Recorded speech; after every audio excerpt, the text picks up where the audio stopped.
Pour y arriver, il n'y a pas de secret. Ça passe en partie par le marché.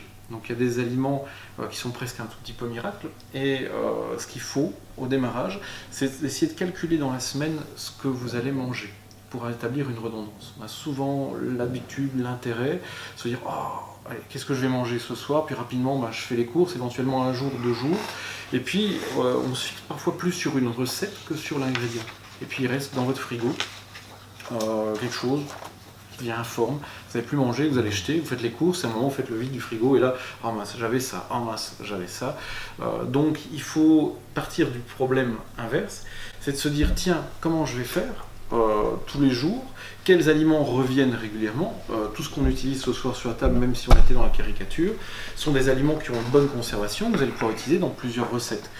Si on prend le cas du parmesan, bon, ça peut servir une fois dans le spaghetti bolognaise, ici c'est dans une salade César, mais on peut très bien le réutiliser encore dans d'autres choses. Même chose sur des tomates, c'est des aliments qui fonctionnent autant en cru que cuit.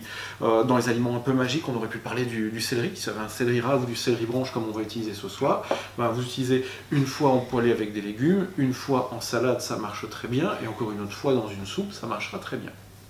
Et les techniques de grand-mère, qui étaient plutôt des plats fourre-tout, fin de semaine, ça marche également très bien. Donc quand vous allez organiser votre repas à la maison, il ne faut pas vous compliquer.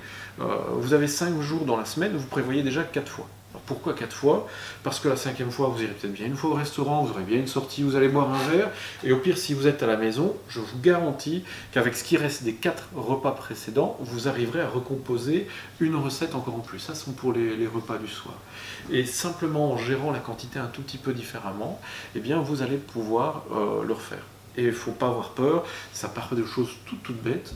Vous avez fait des pâtes, j'en sais rien, le lundi, style des penne, vous ne les cuisez pas toutes dans la sauce, le lendemain ou le surlendemain, vous allez pouvoir gérer facilement une salade de pâtes, peut-être avec quelques oignons qui vous restent, quelques cubes de tomates, etc. Et avoir géré cet aspect-là. Si vous faites ça, vous allez surtout, en dehors du gain sous, avoir un gain qui est un gain santé.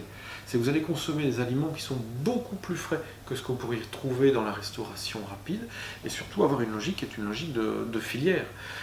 Aujourd'hui, quand vous allez chercher un sandwich rapidement, ce sont souvent des pains qui sont prépoussés, avec des qualités qui sont aléatoires. Il faut faire très attention également, purement sur la manière dont c'est cuit. Ces pains, s'ils ne sont pas assez cuits, ça provoque une agglomération à soi. Ça vous va un conglomérat, oui. Et vous allez avoir des difficultés de digestion. Et on ne le sent pas, mais c'est un petit peu de fatigue, c'est une difficulté à digérer. C'est souvent du gras, de l'acide. Ça sont des petites choses. Là, vous pouvez dire, tiens, hop, je fais ça, je prévois tel grammage. Les pâtes, ça ira tout seul. Un légume, ça ira tout seul. Si vous avez l'occasion d'avoir un balcon, un potager, hop, on y va avec quelques herbes fraîches. Ouf, ce sont des menus qui vont se construire sans difficulté. Découvrez tous les conseils pour garder l'équilibre sur 7jourssanté.be.